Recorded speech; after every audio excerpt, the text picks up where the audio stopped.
What's up everybody? This is my guide on how you can beat the Lich King using the Mage class.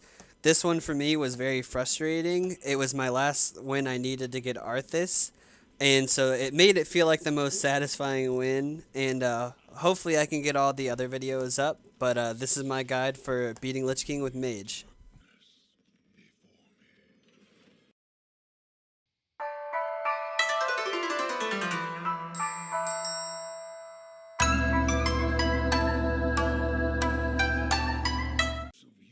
Alright, so I'm going to show off the mulligan a couple times so that you guys can see what we're looking for, because personally I did this a lot different. I did a lot more of a greedier deck. I was having trouble with just Cabal Lackey in Counterspell, but it didn't matter when I did get it. I kept losing as Mage using burn decks, so I tried to do the Exodia deck, and that actually ended up working really well for me. But you have to keep the quest in your hand to get it done, so it was a bit greedier, and then I decided to be even worse and add only one counter spell in there so that I could try to get the portal faster. But it ended up working perfectly after the second try of doing it this way. Even though it took a long time to get the Kabalaki and counterspell, I floored him. It was pretty good, and I recommend that if you have the Exodia deck to do it, try doing it like this if you're getting really unlucky with a burn deck.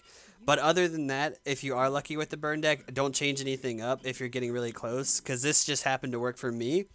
But definitely try it out if this is your last one and you're struggling, because that's what happened to me. And it felt really satisfying getting this win. I get my counterspell right here for the Cabal Lackey, and let's just go right into this. And then if you don't know the main strat, you want a Cabal Lackey and counterspell so that on turn 1 he can't set you down to 1 health. There are other methods to do this as well where you don't have to use counterspell and Cabal Lackey, but to me those seemed a bit difficult.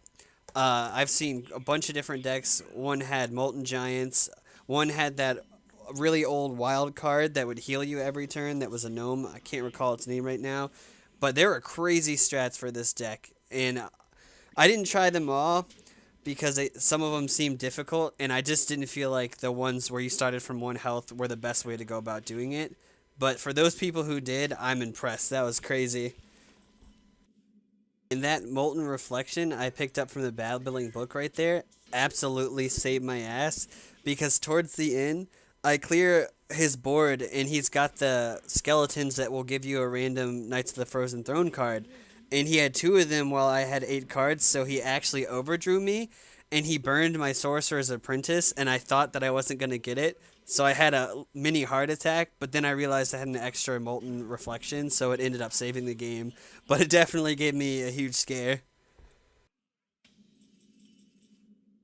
Then right here, I pick up a Ghastly Conjurer, and I actually really like that card. It gives you the little mirror image. That's a good 1 mana card just to help you get to the 6 spells for the Watergate portal faster. So I put 2 in there. That's what I ended up substituting out one of the counter spells, because I felt like I was having trouble getting the portal early enough. But yeah, it seemed to help because I ended up getting it pretty quick. That killed the 1/1 skeleton right there in my body, but it ended up being alright.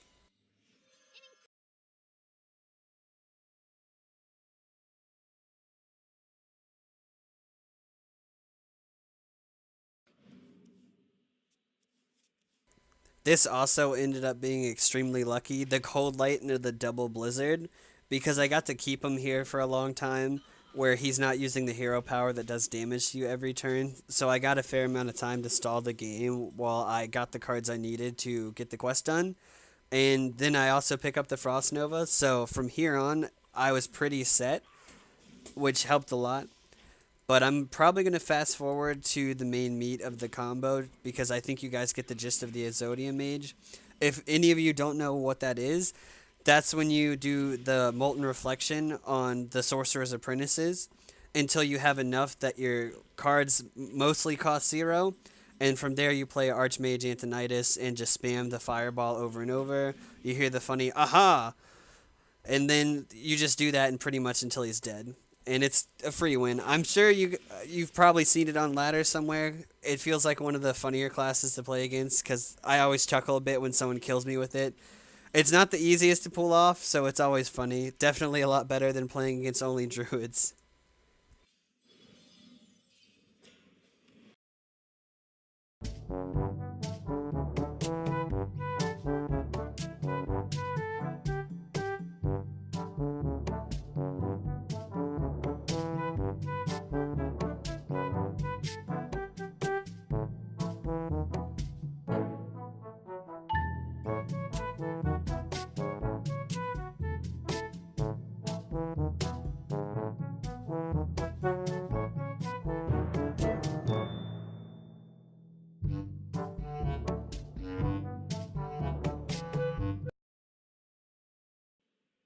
Alright, so here's the really important part where I almost mess up the whole entire game, and I would have been super sad.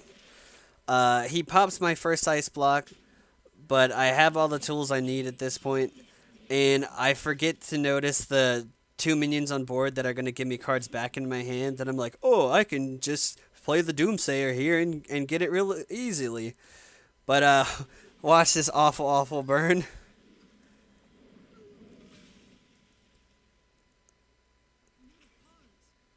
My heart literally stopped. I was like, oh no. I had to think about it here for a second. I was like, do I have enough? Oh wait, now I have a extra molten reflection. So that ended up being okay. And then that was the last card I needed for the Waygate portal. And it was free from here. I'm sure you guys know the song and dance, the aha, aha, aha. Actually, my favorite part of this whole entire deck. It's so funny. And interestingly enough, I have the golden Archmage, so it makes the swag fireballs even better. That was one of the first legendaries I ever opened. I was so happy because it's golden and it's one of the best in the whole game. But I hope you guys enjoyed. I'll post the deck list. And like I said, there's a bunch of different ways you can get a win with Mage, but this is just what worked for me.